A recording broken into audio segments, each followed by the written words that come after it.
Mauritius जो है इस ऑर्गेनाइजेशन को हमारा पूरा देश जानता है, क्योंकि ये यूट्यूब पर भी बहुत फेमस हैं।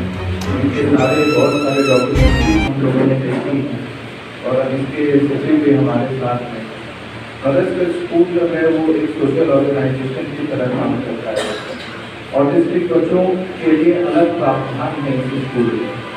ये जितने भी बच्चे जो बाकी अन्य स्कूल उनको नकार देते हैं, वो यहाँ पे आराम से एडमिशन लेके अपनी पढ़ाई करते हैं। बहुत सारे ऐसा एग्जाम्पल है कि जिस समय जिन बच्चों को एडमिशन नहीं मिला उस समय जिस स्कूल में उन बच्चों को एडमिशन दिया और आज वो ये ऐसी स्थिति में है कि वो अपना पढ़ाई लिखाई जीवन यापन एक आम बच्चे की तरह कर पा रहे हैं।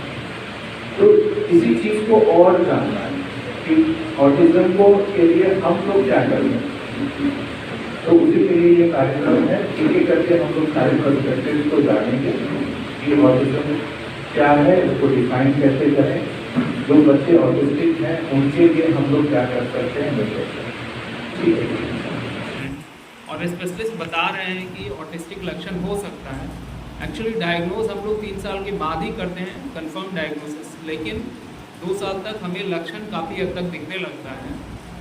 तो जो बिहेवियर थेरेपी है उसमें सबसे पहला चीज़ जो होता है कि ज़्यादातर जो हम लोग अपने क्लिनिकल प्रैक्टिस में देखते हैं, जिन भी पेरेंट्स को हम लोग ये बताते हैं कि आपका बच्चे में ऑटिस्टिक स्पेक्ट्रम डिसऑर्डर के लक्षण हैं, तो वो बहुत ज़्यादा घबरा जाते हैं।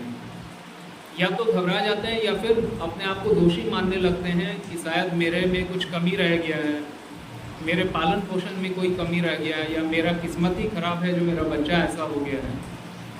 और एक्सेप्ट ही नहीं करते हैं कि आपका जो हमारा बच्चा है उसमें कुछ कमी है। तो सबसे पहला चीज़ एज ए साइकेट्रिस्ट हमारा ये सुझाव रहता है कि एक्सेप्टेंस की जो कंडीशन है उसको एक्सेप्ट करें कि नहीं, आपका बच्चा बाकी बच्चों से स्ट्रीम लाइन में जो बच्चे हैं उससे डिफरेंट हैं। अगला चीज़ है एक्सेप्टेंस के बाद जो घबराहट वगैरह है वो सब, जब एक्सेप्टेंस आपके पास एक्सेप्टेंस होता है अपने बच्चे के लिए कि आपका बच्चा भिन्न है और इलाज कराने पे काफ़ी हद तक वो ठीक हो सकता है, तो जो बेचैनी घबराहट होती है वो अपने आप मैनेज हो जाता है। Definitely, cup of tea. Someday we don't have the milk at home, little bit we have hesitated, isn't it? Yes, am I right?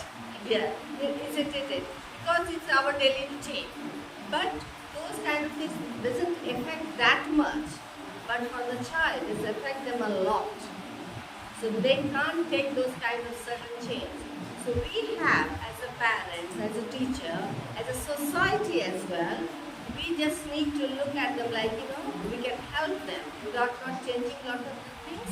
For that, we have to prepare lots of things beforehand, all those activities for them. I know this is a lot of work for us, but still, the child, we need to include them, we need to just include with the mainstream. We are not going to exclude them from those things. It's not fair on them, and it's not fair on the parents as well. And for the society, if they're doing those kind of things, not for the society as well, because all of them are part of us, isn't it? Am I right? So that's I'm over there to just working with them, lots of activities doing with those things as well, and they are fantastic. I have that brilliant experience with them. They are absolutely brilliant and years of age. और अभी after autism awareness ऐसा माना जाता है कि उन्हें autism spectrum disorder भी था। और जैसा कि अभी मैम ने भी कहा, बहुत सारे जीनियसेस जो थे और अभी भी हैं, उन्हें भी ऑटिज्म स्पेक्ट्रम डिसऑर्डर है। बहुत लोग मानते हैं, बहुत लोग अभी भी नहीं मानते हैं। तो सारे ऑटिस्टिक चिल्ड्रन जीनियस होंगे ये ज़रूरी नहीं है, लेकिन हर ऑटिस्टिक इंडिविजुअल को उतना ही स्पेस और प्लेस फैमिली और सोसाइटी में मिलना बहुत ज़रूरी है। और उसके लिए सबसे पहले, जैसे एज पेरेंट्स हम घर में बच्चों को जब डेवलपमेंटल स्टेजेस में देखते हैं, जैसा कि हमारे सर ने बताया कि 2 महीने से ही हम ऑब्जर्व करना शुरू करते हैं कि क्या डेवलपमेंटल फेजेस हैं, क्या माइलस्टोन्स हैं, क्या ध्यान देना चाहिए। तो कई बार पेरेंट्स कुछ बातों को अनदेखा कर देते हैं, इग्नोर कर देते हैं, सोचते हैं ये तो बच्चा है ऐसे ही कर रहा होगा। तो सबसे पहले उस स्तर पर, पारिवारिक स्तर पर हमें ये जागरूकता लानी होगी as parents and family members कि बच्चे क्या अलग कर रहे हैं वो ध्यान दें, उसे इग्नोर ना करें, और वो क्यों ऐसा कर रहे हैं, वो क्यों में जो कारक हैं, फैक्टर्स हैं, उन फैक्टर्स में हम ऑटिज्म को भी इंक्लूड करें। ये अवेयरनेस आनी ज़रूरी है। तो जैसा कि आपने कहा कि फैमिली सोसाइटीज़ में क्या changes, specially in India autism awareness बहुत कम है और वो बढ़ाने की बहुत ज़्यादा ज़रूरत है। अवेयरनेस के साथ एक्सेप्टेंस, ऑटिज्म ऐसा भी कुछ नहीं है कि जिससे कि जीवन रुक जाएगा या वो उनकी जीवन शैली बहुत बदल जाएगी या वो productive individual for the society नहीं हो पाएंगे, ऐसा नहीं है। बस आपको उनके अराउंड थोड़ा सा एक कंफर्टेबल माहौल उन्हें देना पड़ेगा ताकि वो एक अपना बेस्ट दे सके as an individual to the family and to the society, और वो इंडिपेंडेंटली रह सकें, अपना परिवार चला सकें। They can have a normal life for autistic people depending on the severity of autism that they have, as sir said. And हर level का अपना एक अलग ट्रीटमेंट है और उसके अकॉर्डिंग हम उन्हें हेल्प कर सकते हैं।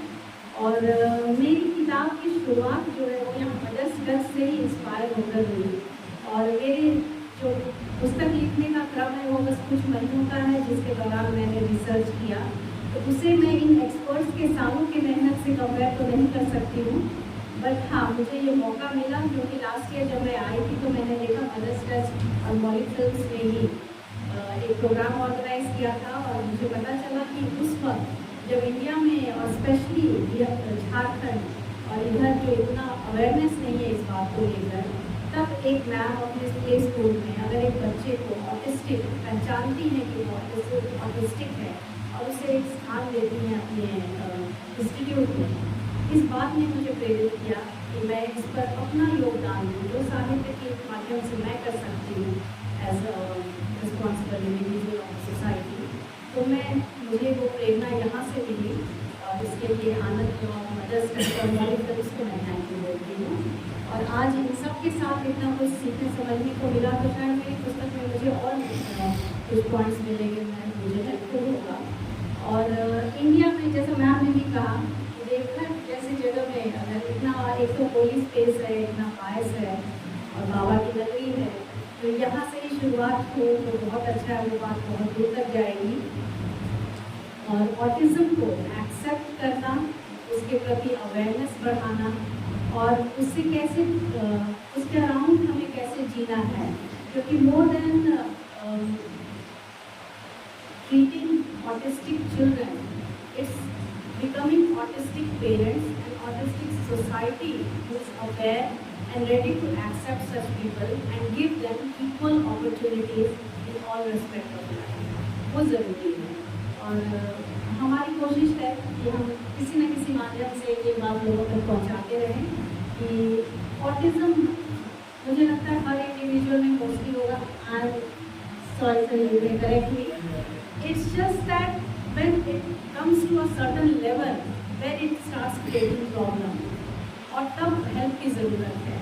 जस्ट लाइक साइकोलॉजिकल प्रॉब्लम्स, हर इंसान में कुछ न कुछ परेशानी रहती है, लेकिन वो कैसे हैंडल कर लेता है तो वो उससे उबर जाता है, लेकिन जो नहीं कर पाते हैं प्रॉब्लम वहाँ शुरू होती है। उसी तरह ऑटिज्म भी है, तो ये क्रिपलिंग नहीं है, इसे बस एक्सेप्ट करें और इसके प्रति जागरूक हों। चिल्ड्रन वो क्या करते हैं, वो एक कोना में खुद ही पड़े रहते हैं, वो आपसे इंटरेक्ट नहीं करते हैं, उनका कोई एक इंसिडेंट होता है। मेरे 5 बच्चों में अगर 2 बच्चे ऑटिस्टिक है तो 4 are train together and these 2 are like they are sharing home cooking, they are home में वे सोए हुए हैं या बैठे हुए, तो उन्हें उतना अटेंशन देने की ज़रूरत नहीं पड़ती है, वो अपने में घूम रहे थे। लेकिन मेरा पहला केस 2009 में इंटरेक्ट हुआ था सर, 2009 में when एक छोटा बच्चा 2 साल का आया और he was like 2.5 years old, mother told कि मैम ये अभी बोल नहीं पाता। अभी होता थी कि बहुत बच्चा देर से बोलता है, तो इन our culture in our society भी यूज्ड टू से वेद चढ़ा दो भगवान को, बोलने लगेगा, ओल चढ़ा दो बाबा गणनाथ बोलने लगेगा। In our culture is like that, जो बच्चा लेट से बोलता है भगवान को बेल चढ़ा दो, तो दे ऑल्सो प्लानिंग की बेल चढ़ा दो। But when he used to come to the school, उसको ये पता ही नहीं होता था कि टॉयलेट क्या है और क्लासरूम क्या है। First I notice that he has no differences between toilet and classroom. जब वो पैन में जाता था, like when he used to go to toilet, अंदर घुस गया टॉयलेट में, वो पैन में भी वैसे ही हाथ देता था सर, जैसे सपोज कि नॉर्मल चीज़ों में हाथ देता। That was the first interaction. मुझे बहुत सरप्राइज कि ये 2 साल का बच्चा पैन में हाथ दे के क्यों खेलता है। जनरली बच्चे ऐसा काम नहीं करते, but he was like to pan में हाथ दे देता, तो he was loving to go और उसमें कमोड में खेलता था। वहाँ से मैं उसको नोटिस करना शुरू की सर, वो खाना नहीं खा पाता है। Autistic children they have the basically they don't eat themselves, वो खाना नहीं खा पाते। आप कुछ बोलेंगे इको ले लिया, एक ही बात को बार बार बोलते हैं। जब मैं ये भी है, अगर मैं बोल रही हूँ खाऊं तो वो खाऊं बोलता रह जाएगा पर खाएगा नहीं। ये सब छोटे बच्चों में इंट्रैक्शन देखा गया है। लेकिन वो बच्चा फिर 5 years old when he become after 3 years, वो थोड़ा थोड़ा चीज़ों को समझने लगा। What I felt, eye contact तो उनका नहीं है सर, आज भी नहीं है, बट सिर्फ वो पढ़ने में he was like Kalidas. Once teacher made to sit in front of, और एक पेज अगर वो पढ़ लेता था सर तो ही वॉज लाइक कालिदास, उसको पूरा पेज याद हो जाता। तो वी यूज्ड टू से ये तो कालिदास है बिल्कुल। और ही वॉज 3 years old और 4 years old, और वो 5 क्लास के चीज़ों को इंग्लिश को पढ़ लेता था सर, और वो समझ लेता था। That was like even grammar, he used to understand grammar sir. और वो अपने बच्चों को पसंद नहीं करता था, अपनी क्लास टीचर के साथ फ्लर्ट करता था literally at the age of 6। He used to say कि मुझे ये मैम अच्छी ऑटिस्टिक, आई कॉन्टैक्ट नहीं है, बट ही तब हमें लगा कि ये इतना एबनॉर्मल कैसे है, 2 साल से आ रहा है, 6 साल में ये क्लास टीचर के साथ फ्लर्ट कर रहा है। तो he used to sit with class teacher, उनके साथ बैठना बस एक ही जगह पसंद करता था। और नाउ एडेज सर हमारा उसके साथ एक इंटरव्यू भी हुआ है, इज़ वेरी गुड। वो ऑनलाइन पढ़ाई किया है, पेरेंट्स से ऑनलाइन पढ़ाई। Now is awaring in UPSC, this time he will sit in UPSC. You never know sir कि वो यूपीएससी भी क्रैक कर ले, बिकॉज वहाँ पर आई डोंट नो इंटरव्यू की क्राइटेरिया है, लेकिन they are born intelligent. I must say 90% autistic children are born intelligent.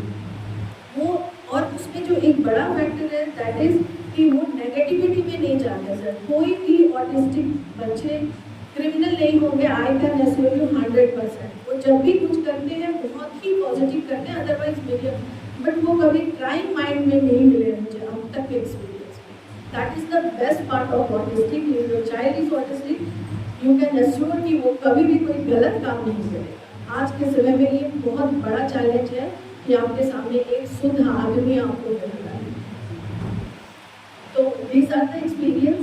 और अब उस समय तो मुझे लगता था कि सारे लोगों ने कहा कि नहीं मैम इसको नहीं रखेंगे, बाकी पेरेंट तंग कर रहे हैं, नहीं ये बच्चा मारता पिटता है। लेकिन वो नंबर बढ़ना शुरू नहीं हुआ था। 2009 में it was only 1 student, in 2015 there was only 2, and after COVID sir, the number of student 14. Can you believe this sir? After COVID 14 student. मैंने कहा कि समाज में क्या हो गया है कि इन 2-3 सालों में 14 बच्चे मेरे स्कूल में ऑटिस्टिक बच्चे आए हैं सर। तो रेस्ट सोसाइटी में कितने बच्चे ऑटिस्टिक पैदा हुए हैं, और इस माइंडसेट से सोसाइटी आ रही है। तो हम कहीं ना कहीं we are the part of autism, क्योंकि हमें तो इसी सोसाइटी में रहना है। नंबर ऑफ ऑटिज्म अगर बढ़ेंगे तो they will be in majority sir, what they will be in majority, हम माइनॉरिटी में आ जाएंगे। तो हमारा सोसाइटी कहाँ जा रहा है? अवेयरनेस की जरूरत नहीं है, बहुत चिंता करने की जरूरत है सर कि why we are growing this number, किस कारण से नंबर ग्रो कर रहा है। तो मेरा the main point what I want to ask my society, my like no persons की sir how to stop the number, how to less this number of autism. आने वाले टाइम पे क्या इनकी संख्या हम घटा सकते हैं, तो कैसे घटा सकते हैं, ये चिंता का विषय मेरे लिए है as a school owner. Because when I see my kids की वो नॉर्मल नहीं है, रोते नहीं है, उनको पेन नहीं होता है सर, तो दिस इज नॉट नॉर्मल। तो आई आई फील वेरी बैड कि ना ये मम्मी को मम्मी बुलाता है, मम्मी इज क्राइंग, मैम ये हमको माँ का बोलेगा। That was also very emotional like trauma for mother and parent कि वो माँ को माँ नहीं बोलता है, बाप को बाप नहीं बोलता है बच्चा होते हुए। तो when I go through all this things तो आई फील कि this is a kind of punishment for a human being कि आपके सामने आपका बच्चा है और बच्चा नहीं भी है।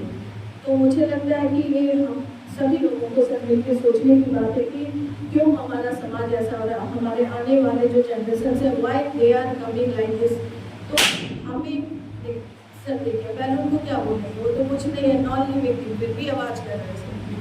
तो इन दैट केस हम लोग तो लिविंग थिंग है और हम अब इस पर आवाज़ उठा लेते हैं और कर लेते हैं कि हमारे आने वाले बच्चे में मिनिमम इसको ऑटिज्म को हम घटाएं और अगर हैं तो उनको पॉजिटिव डायरेक्शन देते हुए उसको नॉर्मल ट्रीट करें, ना कि हम इनको एबनॉर्मल की श्रेणी में रखें। बहुत सारे पेरेंट के बहुत शाय होते हैं, बहुत शर्मसार होते हैं, आके बोलना नहीं चाहते। मैं बोली ये कोई बीमारी नहीं है जो आप शर्मसार हो रहे हैं, वो इंट्रोवर्ट है। इंट्रोवर्ट डजंट मीन कि वो कोई बीमारी है, वो ज़्यादा बात करना उनसे पसंद नहीं करता। इट डजंट मीन कि वो किसी उसको सर्जरी की ज़रूरत है।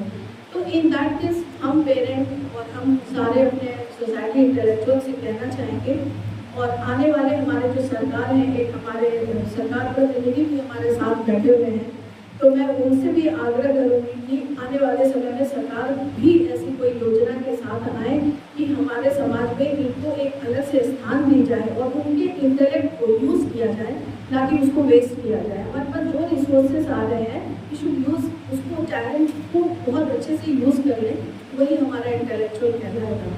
और हमारे बीच मिलकर डाटा है कि 160 पर होनी baby in the autistic child, 160 पे 1 और अपने यहाँ वही मल्टी स्पेशलिटी जैसे बताया doctor Rajiv, paediatrician, multi disciplinary hospitals है, गवर्नमेंटल स्कूल है ऐसा जहाँ पर बच्चों को मेरा कुछ एक्सपीरियंस इसमें है नहीं, जो है वो हमें बढ़ानी है जो सोसाइटी। ये अभी जो अमेरिकन डाटा है, इंडियन डाटा में तो अमेरिकन डाटा है कि 160 पर होनी baby in the autistic child, 160 पे 1 और अपने यहाँ वही मल्टी स्पेशलिटी जैसे बताया doctor Rajiv, paediatrician, multi disciplinary hospitals है, गवर्नमेंटल स्कूल है ऐसा जहाँ पर बच्चों को मेरा कुछ एक्सपीरियंस इसमें है नहीं,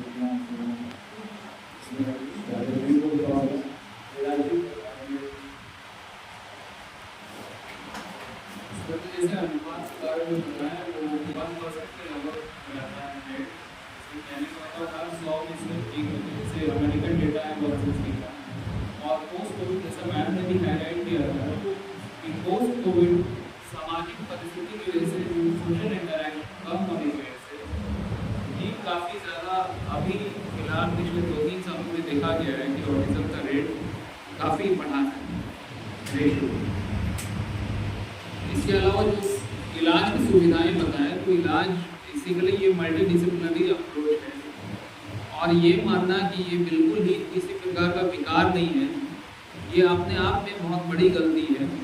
ये अगर कोई भी अवेयरनेस के माध्यम से बताना चाहते हैं कि ये दिक्कत नहीं है, तो जैसा मैंने पहले भी बताया है कि पहला ये एक्सेप्टेंस होना चाहिए कि आपका बच्चा बाकी बच्चों से अलग है और अलग है, उसको एक्सेप्ट करना बहुत ज़रूरी है और लोग जो स्पेशलिस्ट हैं उनसे मिलना जरूरी है, क्योंकि ऑटिज़म एक ऐसी सामाजिक स्थिति कह सकते हैं है जिसमें कि अगर हम जल्दी अप्रोच नहीं करते हैं, ट्रीटमेंट इंटरवेंशन नहीं करते हैं, तो बाद की उम्र में इसमें बहुत ज़्यादा हम बच्चों पे काम करके भी हासिल नहीं कर सकते हैं। एक्सेप्टेंस समाज के लोगों को, सबसे ज़्यादा परिवार के लोगों को ये बहुत जरूरी है। हाँ, जो सबसे दुखद बात ये है कि ज़्यादातर स्कूल्स जो हैं, जो हमारे पास भी बहुत सारे पेरेंट आते हैं, जब हम बताते हैं कि बच्चे को आप प्ले स्कूल में एडमिशन कराएं, तो उनके लिए सबसे बड़ा इशू होता है, क्योंकि बच्चा का यही कमी है और उसको बच्चों से मिलने ही नहीं दिया जाता है, तो प्ले स्कूल रिफ्यूज़ कर देते हैं। तो एज अ प्रैक्टिशनर, साइकेट्रिस्ट, हमारा रिक्वेस्ट ये रहेगा स्कूल सोसाइटी के तरफ से कि आप ऐसे बच्चों को एडमिशन के लिए ना करें, क्योंकि उनके पास उस उम्र में एक ही साधन होता है अपने हम बच्चों से मिलने का, और वो है प्ले स्कूल। तो इसको बढ़ावा मिलना चाहिए, लेकिन अवेयरनेस नहीं होने की वजह से स्कूल वाले भी डरते हैं कि ऐसा बच्चा एक आ गया तो बाकी बच्चों को भी डिस्टर्ब करेगा। इसके लिए डेडिकेटेड, जैसे अगर एक बंदा, अब ऐसा भी नहीं होगा कि प्ले स्कूल में सारे के सारे बच्चे ऑटिस्टिक होंगे, मुश्किल से, जैसा मैम ने बताया कि अभी 14 आज के टाइम, पहले 2 ही थे, तो 1 या 2 बच्चा एक क्लास में अगर है तो आई डोंट थिंक कि मैन पावर की इतनी कमी होगी कि मैनेज नहीं किया जा सकता। और ऐसा भी नहीं रहता है कि ऑटिस्टिक बच्चों में हमेशा बच्चे बहुत ज़्यादा चंचल हैं, मैनेज नहीं कर पाएंगे। कई दफ़ा तो बच्चे अकेले में अपनी दुनिया में ही घूम रहते हैं। तो ट्रीटमेंट इंटरवेंशन का जहाँ तक सवाल है, तो मल्टी डिसिप्लिनरी अप्रोच में पीडियाट्रिशियन, साइकेट्रिस्ट जैसे आप डायग्नोस किया फर्स्ट स्टेप, उसके बाद क्लिनिकल साइकोलॉजिस्ट, ऑक्यूपेशनल थेरेपिस्ट वगैरह मिल करके इसका काफ़ी हद तक निदान कर सकते हैं।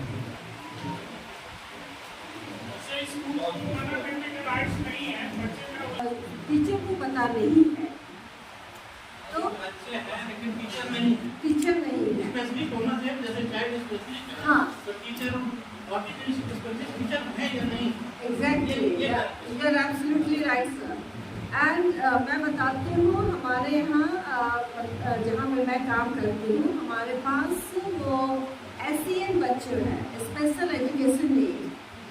तो ज़्यादा कुछ नहीं करना है। As a institute we need to give the training to the teacher, like in how we need to handle. So we have, that is not a very big deal, sir. It's like just the awareness, the institute, if they start welcoming those children, that is their children's right. It's not, we are not doing any kind of things, any, उनके ऊपर हम एहसान नहीं कर रहे हैं बच्चों पे, ये हमारी रिस्पॉन्सिबिलिटी है। Thank you. ये हमारी रिस्पॉन्सिबिलिटी है, तो हमें अपने आप को प्रिपेयर करना है। उन बच्चों के लिए हमें उनके लायक बनना है, इसलिए हमें ज़्यादा ज्ञान की ज़रूरत है। हमारा इंस्टीट्यूट उनको होना चाहिए कि अपने टीचरों को वो कोर्स करवाएं, उनको बताएं कि आप उन बच्चों को कैसे हैंडल करेंगे। ये कोई बच्चा शैतानी करता है वो नहीं, वो बच्चे की गलती नहीं है, वो हमारी गलती है कि हमारे पास वो अवेयरनेस नहीं है। We are not well professional, like you know, हम जो टीचर हैं, we are not justifying those things. We have all the, we need all the skills, like a doctor, if they have the specific things, but as a teacher, it's the institute, it's their responsibility to train those teachers to how to handle the kids. So that's the simple solution for that. Just we need to educate ourselves how we are going to handle those kids.